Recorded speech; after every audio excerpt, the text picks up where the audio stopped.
ကိုပိုင်မှတ် P1 4809 498ရဲဘော်တက်နိုင်ဦးခေါ်ရဲဘော်မနိုင်တင်းဒီငါတို့မြင်းညံပလက်တိုက်က MPD တပ်ဖွဲ့မြင်းညံခရိုင်အမှတ်6တပ်ရင်ကပေးအပ်သောတောင်ပေါ်ရှေ့တန်းတိုက်ပွဲတာဝန်ကိုထမ်းဆောင်ရင်တင်ဤအသက်အားတွန့်လွတ်ခဲ့သည်ကိုများစွာဂုဏ်ယူသည့်ဖြင့်များစွာဝမ်းနည်းမိသည်တင်ဒီ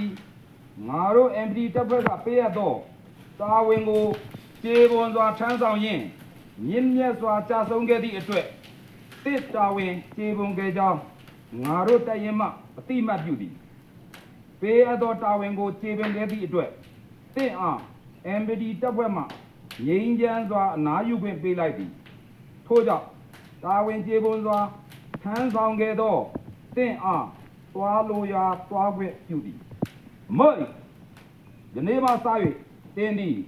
မြင်းညံပလက်တိုက်က MPD မြင်းညံခရိုင်အမှတ်6တပ်ရင်းနှင့်လုံးဝမသက်ဆိုင်တော့ကြောင်းနှင့်